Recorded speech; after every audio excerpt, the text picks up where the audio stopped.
அனைவருக்கும் உங்கள் ஆசிரியை ஹேமலதாவின் இனிய வணக்கங்கள். 5ஆம் வகுப்பு 3ஆம் பருவம் தமிழ் இயல் 1 நாடு, சமூகம், அரசு மற்றும் நிர்வாகம். அதில் கற்கண்டு பார்க்க போகிறோம். பக்க எண் 13 எடுத்துக்கோங்க. பாருங்க, கற்கண்டு இணை சொற்கள். இதில் பூவரசன், செல்வம் இரு மாணவர்கள் பேசிக்கிறாங்க. அவங்க என்ன பேசுகிறாங்கன்னு சொல்லி நம்ம பார்க்கலாம். பூவரசன்: செல்வா, என்ன ஆச்சு? ஏன் கவலையாக இருக்கிறாய்? பூவரசன் கேட்குறான் செல்வனை பார்த்து. செல்வா, என்ன ஆச்சு? ஏன் கவலையாக இருக்கிற அப்படின்னு கேட்குறான். அதுக்கு செல்வம்: எங்கள் வீட்டு தோட்டத்திலே இருந்த சின்னஞ்சிறிய பூச்செடி வாடி வதங்கி இருக்கு. எங்கள் வீட்டு தோட்டத்தில் இருந்த சின்னஞ்சிறிய பூச்செடி வாடி வதங்கி இருக்கு அப்படின்னு சொன்னா. பூவரசன்: அதற்காகவா கவலைப்படுகிறாய்? அதுக்காக கவலைப்படுற அப்படின்னு கேட்டான். செல்வம்: ஆமாம், நான் அதை எவ்வளவு கண்ணும் கருத்துமாக பார்த்து கொண்டேன் தெரியுமா? போன வாரம்தான் அதில் அடுக்கடுக்காக வெள்ளை வெள்ளேர்னு பூ பூத்திருந்தது. ஆமாம், அதுக்கு தான் கவலைப்படுறேன். அதை நான் எவ்வளவு கண்ணும் கருத்துமாக பார்த்துக்கிட்டேன் தெரியுமா? போன வாரம்தான் அதில் அடுக்கடுக்கா வெள்ளை வெள்ளேர்னு பூ பூத்திருந்தது அப்படின்னு சொன்னா. பூவரசன்: வருந்தாதே செல்வம், இரவு பகலாக நீ அந்த செடியை எப்படி கவனித்திருப்பாய் என்று எனக்கு புரிகிறது. வருந்தாத செல்வம், நீ இரவு பகலா நீ அந்த செடியை எப்படி பார்த்துக்கிட்டு இருப்பன்னு எனக்கு நல்லா புரியுது. மீண்டும் அந்த செடி பச்சை பசேல்னு மாறணும் இல்லையா? நம்ம அறிவியல் ஆசிரியரிடம் கூறி அதற்கு தீர்வு காண்போம். மீண்டும் அந்த செடி பச்சை பசேல்னு மாறணும் தானே? இப்போ நம்ம என்ன பண்ணலாம்? நம்ம அறிவியல் ஆசிரியர்கிட்ட போய் இதுக்கு ஒரு தீர்வு காண்போம் அப்படின்னு பூவரசன் சொன்னா. இந்த உரையாடலை படித்தீர்களா? இப்போ இவங்க ரெண்டும் பேரும் பேசிக்கிட்ட உரையாடலை படிச்சிங்களா? வண்ண எழுத்துகளில் சில சொற்கள் கொடுக்கப்பட்டுள்ளன அல்லவா? அவற்றை பற்றித்தான் நாம் இப்போது படிக்கப் போகிறோம். இங்கே பார்த்தீங்களா? வண்ண எழுத்துகளில் சில சொற்கள் கொடுத்துருக்குறாங்க தானே? அதை பார்த்தீங்க தானே? அதை பற்றி தான் இப்போ நம்ம படிக்க போகிறோம். நாம் பேசும்போதும் எழுதும்போதும் இயல்பாகவே இத்தகைய சொற்களை பயன்படுத்துகிறோம். நம்ம பேசும்போதும் சரி, எழுதும்போதும் சரி. இப்போ மேலே சொன்ன பற்றிய வண்ண எழுத்துக்கள் உள்ள சில சொற்கள் இருக்குதுன்னு, அதை நம்ம இயல்பாகவே பயன்படுத்துகிறோம். நன்றாக கவனித்தீர்களேயானால் ஒவ்வொன்றும் 2 சொற்களாக இருப்பதை காண்பீர்கள். எப்படி? இப்போ நல்லா கவனிச்சு பாரு. அந்த வண்ண எழுத்துக்களால் ஆன சொற்களை அவை ஒவ்வொன்றும் 2 சொற்களால் அமைஞ்சிருக்கு. பார்த்தீங்களா? கண்ணும் கருத்துமாக, அடுக்கடுக்காக, வெள்ளை வெள்ளேர்னு, இரவு பகலாக. அப்போ 2 சொற்களாக இருக்கு. எப்படி? அந்த சின்னஞ்சிறிய அப்படின்றத நம்ம இந்த பிரிக்கும் போது சிறிய கூட்டல் சிறிய 2 சொற்கள் இருக்குதுன்னு. கண்ணும் கருத்தும் அது எப்படியோ மாறும்? கண்ணும் கூட்டல் கருத்தும் 2 சொற்கள் இணைந்து இப்படி வருது பாருங்க, கண்ணும் கருத்தும். அடுத்து இரவு பகல், இரவு கூட்டல் பகல். பச்சை பசேல், பச்சை கூட்டல் பசேல். இவை போன்று இணையாக சொற்கள் வருகின்றன. இந்த மாதிரி இணையான சொற்கள் வருது பத்தியா? ஆகையால் இவற்றை இணை மொழிகள் அல்லது இணை சொற்கள் என்று கூறுகிறோம். இதுக்கு என்ன பேரு அப்படின்னா இணை மொழிகள் அல்லது இணை சொற்கள்னு சொல்லுவோம். இவை தொடர்களில் வரும்போது எப்போதும் சேர்ந்தே இருக்கும். இது ஒரு தொடரில் வரும்போது எப்பயுமே இந்த மாதிரி சின்னஞ்சிறிய, கண்ணும் கருத்தும், இரவு பகல் இது போன்ற சொற்கள்லாம் சேர்ந்தே தான் இருக்கும். நம்முடைய சொற்களஞ்சியத்தை பெருக்குவதற்கு இவை துணை புரிகின்றன. நம்முடைய சொற்களஞ்சியத்தை பெருக்குவதற்கு இது போன்ற இணை சொற்கள் நமக்கு பயன்படுது, துணை செய்யுது. இணை சொற்கள் மூவகையாக வருகின்றன. அவையாவன. இப்போ இணை சொற்கள் 3 வகையாக வருது. இதில் பாருங்க, முதல்ல பார்க்க போகிறது நேரிணை, எதிரிணை, செரியிணை 3 வகையாக இருக்குது. இப்போ நேரிணை பார்த்தோன்னா அதுக்கு ஒரு விளக்கம் கொடுக்குறேன் பாருங்க. ஒரே பொருள் தரும் இரு சொற்கள் இணைந்து வருவது நேரிணை சொற்கள். இந்த 2 சொற்களும் ஒரே பொருளை தருது, அதுக்கு நேரிணை சொற்கள் சொல்லுவோம். கண்ணும் கருத்தும், வாடி வதங்கி, ஈடும் எடுப்பும். அடுத்தது எதிரிணை. சொல்லப்படும் சொற்கள் ஒன்றுக்கொன்று எதிரெதிரான பொருளை தரக்கூடியதாக இருக்கும். அவை எதிரிணை சொற்கள். பாருங்க, இரவும் பகலும், அங்கும் இங்கும், வெற்றியும் தோல்வியும். அடுத்தது செரியிணை. ஒரு சொல்லின் பண்பு அல்லது செயலை வலுவூட்டும் விதமாக ஒரே பொருளை உடைய இரு சொற்கள் இணைந்து வருவது. ஒரு சொல்லினுடைய பண்பு அல்லது இந்த செயலை வலுவூட்டும் விதமாக ஒரே பொருளை தரும் இரு சொற்கள் இணைந்து வருவது செரியிணை. இதில் பாருங்க, பச்சை பசேல், வெள்ளை வெளேர், சின்னஞ்சிறிய, அடுக்கடுக்காக. இப்போ இணைச்சொற்கள் 3 வகை தெரிஞ்சுக்கிட்டீங்களா?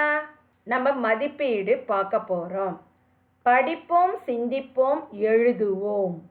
கீழ்காணும் தொடர்களில் பொருத்தமான இணைச்சொற்களை தேர்ந்தெடுத்து நிரப்புக. இங்கே இணைச்சொற்கள் கொடுத்துருக்காங்க, கீழே வாக்கியங்கள் கொடுத்துருக்காங்க.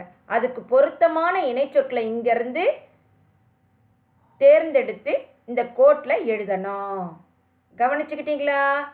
ஈடும் எடுப்புமாக, கண்ணும் கருத்துமாக, அடுக்கடுக்காக, இன்பமும் துன்பமும், கீரியும் பாம்பும். இப்போ முதல்ல பாருங்க, பானைகள் டேஷ் வைக்கப்பட்டிருந்தன, அடுக்கடுக்காக.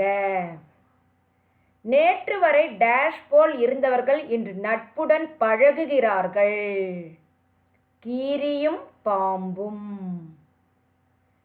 தேர்வில் டேஷ் படித்ததால் நான் வகுப்பில் முதலாவதாக வந்தேன், கண்ணும் கருத்துமாக. வாழ்வில் டேஷ் உண்டு, அதனை கண்டு நாம் சோர்வடைய கூடாது,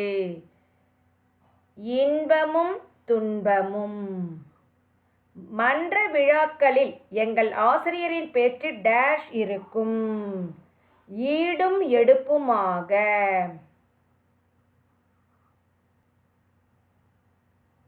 அடுக்கடுக்காக வந்திருக்குதானே, அது செரியிணை.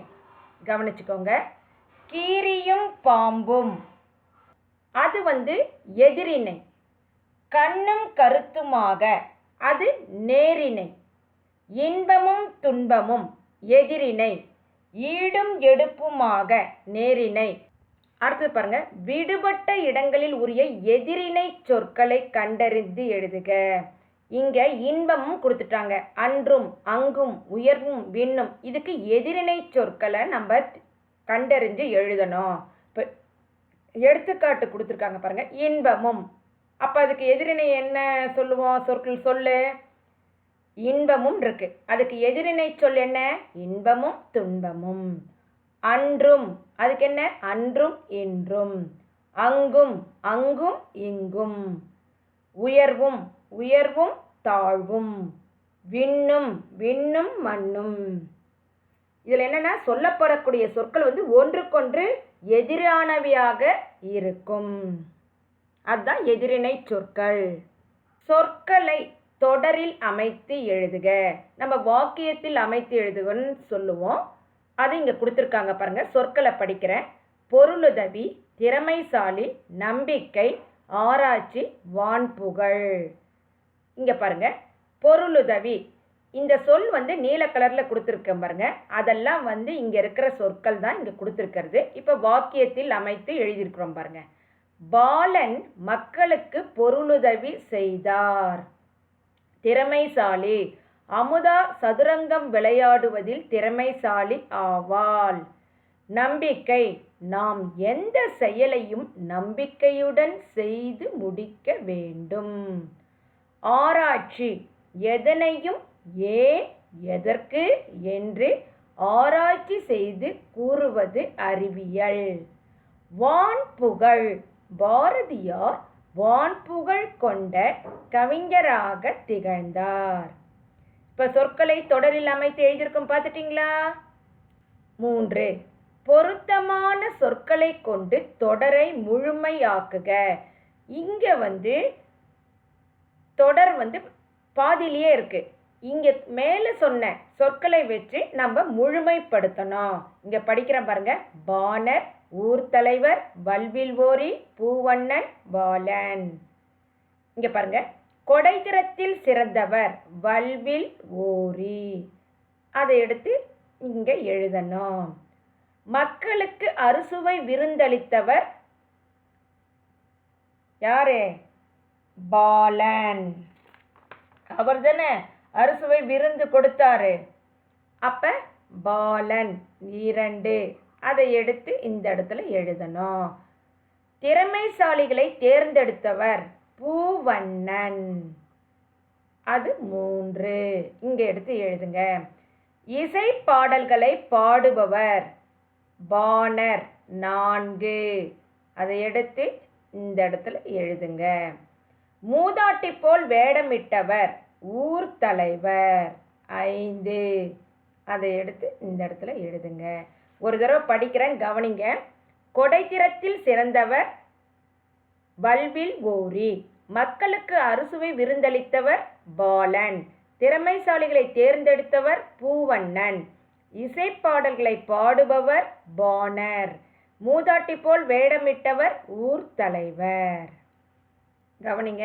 4. வரைபடத்தை புரிந்து கொள்ளுதல். இது மாதிரி நம்ம கணக்கில் தகவல் செயலாக்கத்தில் பார்த்துருப்போம். இப்போ குரல்மதின்ற ஒரு மாணவி இந்த 5 பாடங்களில் எவ்வளவு மதிப்பெண் வாங்கியிருக்கான்னு சொல்லி இந்த செவ்வக விளக்கப்படத்தில் கொடுத்துருக்காங்க. பார்த்துட்டிங்களா? தமிழில் பார்த்தீங்கன்னா 90 மதிப்பெண் வாங்கியிருக்கான். ஆங்கிலத்தில் 95, கணக்கில் 100, அறிவியலில் 90, சமூக அறிவியலில் 80. இந்த வரைபட விவரத்திலிருந்து கேட்கப்படும் வினாக்களுக்கு விடை அறிவோம் கேட்டிருக்காங்க. 100 மதிப்பெண் பெற்றுள்ள பாடம் எது? எந்த பாடத்தில் 100க்கு 100 வாங்கியிருக்கான்னா கணக்கு. எந்த பாடத்திற்கு 90 மதிப்பெண் கிடைத்துள்ளது? தமிழ். பார்த்தீங்கன்னா அறிவியலும் சொல்லலாம், அதுலேயும் 90 மதிப்பெண் வாங்கியிருக்காதானே. ஒரே மதிப்பெண் கிடைத்துள்ள பாடங்கள் எவை? தமிழ், அறிவியல். குரல்மதி பெற்ற மொத்த மதிப்பெண்களை குறிப்பிடுக. 5 பாடங்களுக்கு 500 மார்க்கு. அப்போ வாங்கியிருக்கிறது 500க்கு 455. அதிக மதிப்பெண்ணுக்கும் குறைந்த மதிப்பெண்ணுக்கும் இடையே உள்ள வித்தியாசம் எவ்வளவு கேட்டிருக்காங்க. அதிக மதிப்பெண் எடுத்த பாடம் எவ்வளவு? 100. குறைந்த இது 80 மார்க் எடுத்திருக்கா. அப்போ வித்தியாசம் எவ்வளவு? 0. 10ல் 8 போனதுன்னா 2. அப்போ 20 மதிப்பெண் வித்தியாசம். அடுத்தது பாருங்க. மொழியோடு விளையாடு. சரியான எழுத்தை தேர்ந்தெடுத்து எழுதுக. வல்வில் ஓரி வாரித் தரும். வா டேஷ் ல டேஷ்னு கொடுத்துருக்காங்க. இங்கே என்ன எழுதணும்னா வள்ளல் அப்படின்னா இல். இந்த இடத்துல இந்த இல்ல எழுதணும். வள்ளல்.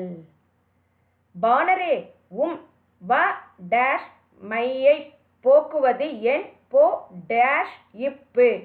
பாணரே வறுமையை. அப்போ இந்த ரூ வரணும். எங்க இருக்கு பாருங்க, இது. போக்குவது என் பொறுப்பு. இதுவே தான் 300 தடவை வரும் ரூ. இந்த ரூ தான் 2 இடத்துலையும் வரும். களிரும் கொடையாய் நல்கும் வா டேஷ் புக டேஷ் வல்வில் ஓரி. களிரும் கொடையாய் நல்கும் வான் புகழ் வல்வில் ஓரி. வான் ரெட்ட சொல்லி இன். புகழ் இல் சிறப்பு இல். வான் புகழ் வல்வில் ஓரி. மக்களுக்கு பாலன் மீது அளவ டேஷ் நம்பிக்கை ஏற்பட்டது. மக்களுக்கு பாலன் மீது அளவற்ற நம்பிக்கை ஏற்பட்டது. அப்ப இந்த இடத்துல ஈற்று. மக்களுக்கு பாலன் மீது அளவற்ற நம்பிக்கை ஏற்பட்டது. பூவண்ணன் மூதாட்டிக்கு உ டேஷ் உ வாங்கி கொடுத்தான். பூவண்ணன் மூதாட்டிக்கு உணவு வாங்கி கொடுத்தான். உணவு 3 சுழி நா. இது உங்களுக்கு புரிஞ்சுதா? எந்த எழுத்து பொருத்தமான எழுத்து அப்படின்றது தெரிஞ்சுக்கிட்டீங்களா? சொல்லிலிருந்து புதிய சொல் உருவாக்கலாமா? கொடுக்கப்பட்ட சொற்களையும் குறிப்புகளையும் கொண்டு புதிய சொல் உருவாக்குக. இங்கு சொற்கள் கொடுத்துருக்காங்க, குறிப்பும் கொடுத்துருக்காங்க. அதுலேருந்து புதிய சொல்ல உருவாக்கணும். விடுகதை மரத்திற்கு ஆதாரம் குறிப்பு கொடுத்துட்டாங்க. அப்போ இதுலேருந்து ஒரு புதிய சொல்னா என்னது? விதை. விதை. அவங்களே எடுத்துக்காட்டு கொடுத்துட்டாங்க. அடுத்து 2வது நம்ம பார்க்கலாமா? திருநெல்வேலி பயிர்களை பாதுகாக்கும். இந்த பயிர்களை எல்லாம் பாதுகாக்கணும் பறவைகள் கிட்ட விலங்குகள் கிட்டனா என்ன போடணும்? வேலி. அப்போ வேலி. நகர்ப்புறம் விரலின் மணிமகுடம். விரல்ல இருக்குமே வெள்ளை வெள்ளைன்னு இருக்குமே, அது என்னது? நகம். அப்ப நக இம் நகம். இமயமலை உண்கலம். உணவை இதுல போட்டுட்டு சாப்பிடலாம் அப்படின்னு இருக்காங்க. அதுக்கு என்ன? இலை. இலையில போட்டு சாப்பிடலாம். இலை. அது ஒரு உண்கலம். உருண்டை நமது அடிப்படை தேவைகளுள் ஒன்று. அடிப்படை தேவைகள் என்ன? உணவு, உடை, இடம். அப்ப நமது அடிப்படை தேவைகள் ஒன்றுன்னா உடை. இந்த உடைய இங்க எழுதணும். அடுத்தது சொற்களை கொண்டு புதிய தொடர்களை உருவாக்குக. இங்க மதிவாணன் பலம் மிக்கவன் கொடுத்துருக்காங்க. இந்த இடத்துல பழம்னு இன்னொரு சொல் கொடுத்துருக்காங்க. அப்ப இதுக்கு பொருத்தமான தொடரை நம்ம உருவாக்கணும். காற்றடித்ததால் மரத்திலிருந்து பழம் விழுந்தது. அடுத்தது பாருங்க, இந்த மரம் உயரமாக உள்ளது.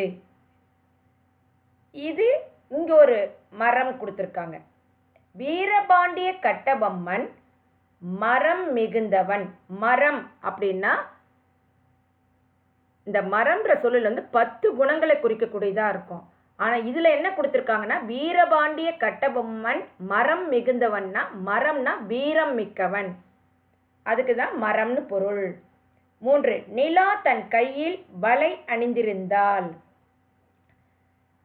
பெண்கள் எல்லாம் என்ன பண்ணுவோம்? கையில வலையை அணிஞ்சிருப்போம் தானே, அதுதான் வலை. இந்த வலை பாருங்க, மீன் பிடிக்க வலை தேவை. சூரியனில் இருந்து ஒளி கிடைக்கிறது. வெளிச்சம் கூட சொல்லலாம், ஒளின்னா. பள்ளிக்கு அருகில் ஒளி எழுப்பக்கூடாது. சத்தம், அதுக்கு பொருள் ஒளி. பரிமளா கடையில் வெல்லம் வாங்கினார். வெல்லம்ன்றது ஒரு இனிப்பு பொருள். இது பொங்கலுக்கெல்லாம் போடுவாங்க, இனிப்புகள் செய்ய பயன்படுத்துவாங்க. இந்த வெல்லம் ஆற்றில் வருவது வெள்ளம்.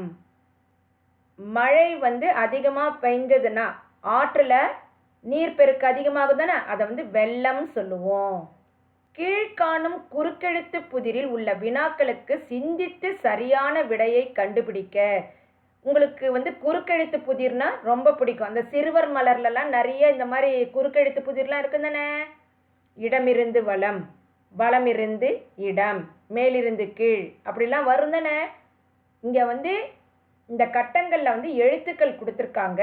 இங்கே கீழே அதுக்குரிய குறிப்பு கொடுத்துருக்காங்க. அது எதுன்னு சொல்லி கண்டுபிடிச்சு நம்ம இங்கே வட்டம் போட்டு இந்த இடத்துல எழுதணும். இடமிருந்து வலம் கேட்டிருக்காங்க பாருங்க. அறிவியல் அறிஞர்கள் செய்வது ஆராய்ச்சி. இது இருக்கு தானே, இதை எடுத்து இங்கே எழுதுங்க. ஆராய்ச்சி.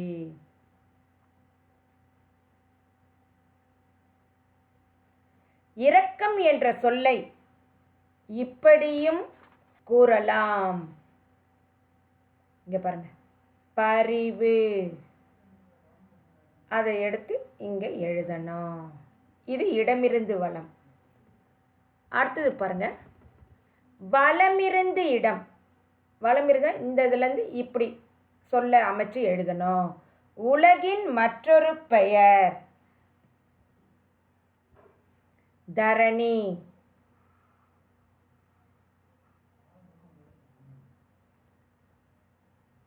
அதை எடுத்து இங்க எழுதுங்க, தரணி. மக்களை காப்பவர். யார் மக்களை காப்பவர்? வேந்தன்.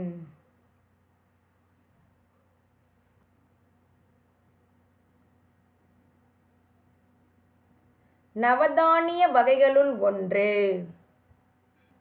கம்பு. இங்க எடுத்து எழுதுங்க, கம்பு.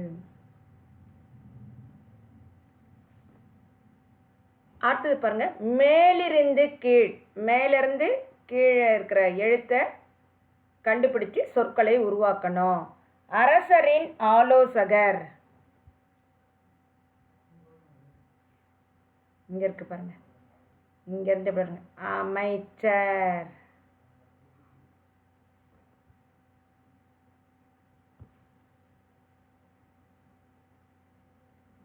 அமைச்சர். கொல்லிமலை நாட்டின் அரசன். இங்க இருக்கு பாருங்க, வல்வில் ஓரி.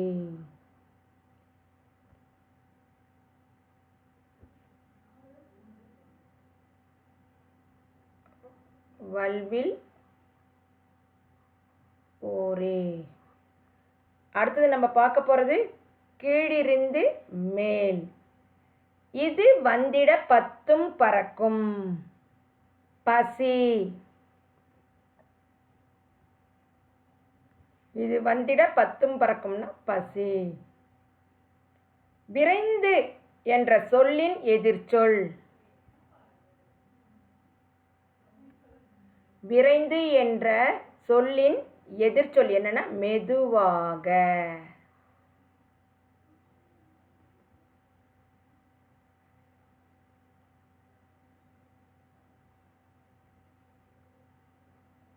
இதை கேட்டால் மனம் மயங்கும். இசை. இப்ப நீங்க குறுக்கெழுத்து புதிர்க்குரிய பதிலை கண்டுபிடிச்சிட்டிங்களா? இப்போ நான் கண்டுபிடிச்சிருக்கிறேன். அதே மாதிரி நீங்கள் கவனிச்சுட்டு புத்தகத்தில் எழுதுங்க. வரிசை மாறியுள்ள தொடர்களை நிகழ்வுகளின் அடிப்படையில் வரிசைப்படுத்துக. இப்போ நம்ம ஒரு துணைப்பாடம் பார்த்தோமா இல்லையா? தலைமை பண்புன்ட்டு. அதில் இருக்கிற கதையில் இந்த தொடர்லாம் வருது. எது முதல்ல வருது, அதுக்கு அடுத்தது எது வருதுன்னு சொல்லி எண்கள் போட்டு அது வரிசைப்படுத்தணும். மூதாட்டி ஒருவர் மரத்தடியில் அமர்ந்திருந்தார். ஊர் தலைவர் நிர்வாகி ஒருவரை நியமிக்க எண்ணினார். ஊர் தலைவரின் முடிவை மக்கள் மகிழ்ந்து ஏற்றனர். பாலன் பூவண்ணன் இருவரும் நிர்வாகி பதவிக்கு விருப்பம் தெரிவித்தனர். பூவண்ணனே நிர்வாகியாக தகுதியானவர் என்றார் ஊர் தலைவர். இதில் முதல்ல என்ன எழுதணும்னா, ஊர் தலைவர் நிர்வாகி ஒருவரை நியமிக்க எண்ணினார். அந்த கதையை ஞாபகம் வச்சுக்கோங்க. அதுலேருந்து அப்படியே நீங்கள் வரிசையாக எழுதுங்க. பாலன் பூவண்ணன் இருவரும் நிர்வாகி பதவிக்கு விருப்பம் தெரிவித்தனர். அடுத்தது பாருங்க, மூதாட்டி ஒருவர் மரத்தடியில் அமர்ந்திருந்தார். பூவண்ணனே நிர்வாகியாக தகுதியானவர் என்றார் ஊர் தலைவர். ஊர் தலைவரின் முடிவை மக்கள் மகிழ்ந்து ஏற்றனர். இப்போ எண்கள் போட்டிருக்கோம், இதை அப்படியே வரிசைப்படுத்தி எழுதுங்க. அறிந்து கொள்வோம். பிற நாட்டு நாணயங்களை அறிவோமா? இந்தியாவினுடைய நாணயத்தின் பேரு ரூபாய், America dollar, England pound, Malaysia ringgit. உங்களுக்கு ஒரு செயல் திட்டம் பாருங்க. நமது நாட்டு சின்னங்களின் படங்களை தொகுத்து அவற்றை பற்றி எழுதி தொகுப்பேடு உருவாக்குக. நம்ம நாட்டினுடைய சின்னங்கள், வரலாற்று சின்னங்கள்லாம் இருக்குதுன்னு, அதனுடைய படங்களை தொகுத்து அவற்றை பற்றி எழுதி ஒரு தொகுப்பேடுனா ஆல்பத்தை உருவாக்கணும். தொகுப்பேடுனா என்ன? ஆல்பம். அதை நீங்கள் உருவாக்கணும். கடையேழு வள்ளல்களை பற்றி செய்திகளை திரட்டி தொகுப்பேடு உருவாக்குக. அதே மாதிரி கடையேழு வள்ளல்களை பற்றிய செய்திகளெல்லாம் சேகரித்து அவங்களோட படத்தோட அவங்கள பற்றிய செய்திகளை திரட்டி ஒரு தொகுப்பேடு உருவாக்குங்க. அடுத்தது, குறிப்பிட்ட சட்டகத்தை பயன்படுத்தி சிறு சிறு கட்டுரை எழுதுதல். இப்போ நீங்கள் 5ஆம் வகுப்பு வந்துட்டீங்க. உங்களுக்கு கட்டுரை எழுதும் முறையை பற்றி இங்கே கொடுத்துருக்காங்க. அதுக்கு முக்கியமானது தேவை குறிப்பு சட்டகம். அது எப்படி எழுதணுன்றதை இங்கே கொடுத்துருக்காங்க. அதை நம்ம பார்க்கலாம். கட்டப்பட்ட உரையே கட்டுரை. குறிப்பிட்ட தலைப்பில் அமையும் செய்திகளை தொகுத்து கட்டுரை எழுதுவதற்கு முன் நினைவில் கொள்ள வேண்டியவற்றை அறிந்து கொள்வோம்.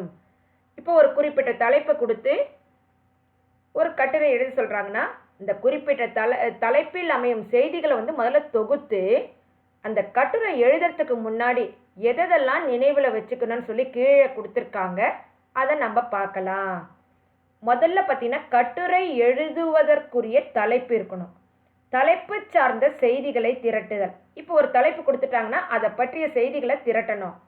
கட்டுரையை விளக்கும் குறிப்பு சட்டகம் உருவாக்குதல். குறிப்பு சட்டகம்னா இப்படி இருக்கும். இதில் என்னென்னன்றதை இந்த இடத்துல எழுதணும். அது பின்னாடி வருது, நாங்கள் விளக்கமாக சொல்கிறோம் பாருங்கள். இப்போ கட்டுரைன்னு எடுத்துக்கிட்டா முன்னுரை, பொருளுரை, முடிவுரை மூணுமே இருக்கணும். பொருளுரையில் சிறு சிறு உள்தலைப்புகள் இடுதல். இப்போ இந்த பொருளுரையில் சிறு சிறு அந்த தலைப்பு தொடர்பான உள்தலைப்புகள் இருக்கணும். பொருத்தமான பழமொழி, மேற்கோள், உவமை, சான்றோர் கூற்று, பாடல் பயன்படுத்துதல். கட்டுரை எழுதும்போது பொருத்தமான பழமொழி பயன்படுத்தலாம், மேற்கோள் காட்டி சொல்லலாம், உவமைகள் சொல்லலாம். சான்றோர் கூற்று அப்படின்னா நல்ல கற்றோரின் உயர்ந்தோரின் கூற்று அந்த இடத்துல சொல்லலாம். பாடலையும் பயன்படுத்தலாம். சொற்களுக்கிடையே இடைவெளி நிறுத்த குறிகள் பயன்படுத்துதல். ஒரு சொல்லுக்கும் இன்னொரு சொல்லுக்கும் இடைவெளி கண்டிப்பாக இருக்கணும். நிறுத்த குறிகளை பயன்படுத்தணும். அப்போ தான் அந்த வாக்கியத்தினுடைய பொருள் நமக்கு நல்லா புரியும். சிறு சிறு பத்தியாக பிரித்தல், வரிசைப்படுத்துதல். எழுதும்போது நம்ம என்ன பண்ணணும்? சிறு சிறு பத்திகளாக பிரித்து அதை வரிசைப்படுத்தி எழுதணும். கையெழுத்து தெளிவு, அழகு, சுருக்கமாக விளக்குதல். கையெழுத்து தெளிவாக இருக்கணும், அழகாக இருக்கணும். அதுக்குன்னு விரிவாக எழுதக்கூடாது, சுருக்கமாக விளக்குதல் வேண்டும். குறித்த அளவுக்குள் கட்டுரை எழுதுதல். அப்போ 2 பக்க கட்டுரைனா அந்த அளவுக்குரியது மட்டும்தான் அந்த கட்டுரையை எழுதணும். அதுக்காக 4 பக்கம் 5 பக்கம்லாம் எழுதக்கூடாது. குறித்த அளவுக்குள் கட்டுரை எழுதுதல். குறிப்பு சட்டகம் என்பது கட்டுரையில் இடம்பெறும் செய்திகளை சிறு சிறு தலைப்புகளில் விளக்குவதாகும். இப்போ நான் இங்கே சொன்னேன் பார்த்தியா, இது இப்போ இங்கே விரிவாக கொடுத்துருக்காங்க பார்த்தீங்களா. குறிப்பு சட்டகம்னா இந்த கட்டுரையில் இடம்பெறக்கூடிய செய்திகளை சிறு சிறு தலைப்புகளில் விளக்குவதாகும். அந்த சிறு சிறு தலைப்புகளை வச்சு அங்கே என்ன பொருள் இருக்குன்றதை நம்ம தெரிஞ்சுக்கலாம். அந்த தலைப்புகளை கொண்டே கட்டுரையை விரிவாக எழுதிட இயலும். கட்டுரையின் முழு பொருளையும் விளக்குவதாக குறிப்புச் சட்டகம் அமையும். ஒரு கட்டுரைனா அந்த கட்டுரையினுடைய தலைப்புல இருக்கிற முழு பொருளையும் விளக்குவதாக குறிப்புச் சட்டகம் அமையும். கீழே மாதிரிக்காக ஒரு குறிப்புச் சட்டகம் கொடுக்கப்பட்டுள்ளது. அதனை கொண்டு கட்டுரையை விரித்து எழுதும் முறையை அறிந்து கொள்க. இப்போ நீங்கள் கட்டுரை எழுதுறீங்க, கட்டுரை போட்டிக்கு போகிறீங்கன்னா என்னென்ன முறையில் எழுதணும்னு சொல்லி ஒரு மாதிரிக்காக இங்கே கொடுத்துருக்காங்க. இதே மாதிரி நீங்களும் பயன்படுத்தி கட்டுரையை எழுதுங்க. இங்கே தலைப்பு என்ன கொடுத்துருக்காங்க? கல்வியின் சிறப்புன்னு கொடுத்துட்டாங்க. அதுக்கு கீழே நம்ம என்ன எழுதணும்? குறிப்புச் சட்டகம் போட்டு இது மாதிரி எழுதணும். கட்டம் போட்டு எழுதணும் பாருங்கள். என்னென்ன? முன்னுரை, கல்வியின் தேவை, கல்வியின் சிறப்பு, இதெல்லாம் உள்தலைப்புகள். இதெல்லாம் கல்வியால் உயர்ந்தவர்கள், கல்வியால் விளையும் பயன், அப்புறம் முடிவுரை. இதெல்லாம் இந்த இதுலேருந்து இதுவரையிலேருந்து பொருளுரையில் இருக்கணும். இதெல்லாம் உள்தலைப்புகள் சொல்லுவோம். இதுக்கு அப்புறம் இதுக்கு என்ன பண்ணணும்? ஒரு கட்டம் போட்டுடணும். இது போன்று நீங்கள் எழுத விரும்பும் கட்டுரைக்கு குறிப்புச் சட்டகம் உருவாக்கி கட்டுரை எழுத முயலுக. இந்த மாதிரி நீங்கள் எந்த கட்டுரை எழுத விரும்புகிறீங்களோ அதுக்கு இந்த மாதிரி குறிப்புச் சட்டகம் போட்டு நீங்கள் கட்டுரை எழுத முயற்சி பண்ணுங்க. இதோட இந்த வகுப்பு முடிஞ்சது. அடுத்த வகுப்பில் நம்ம பார்க்கலாம். நன்றி.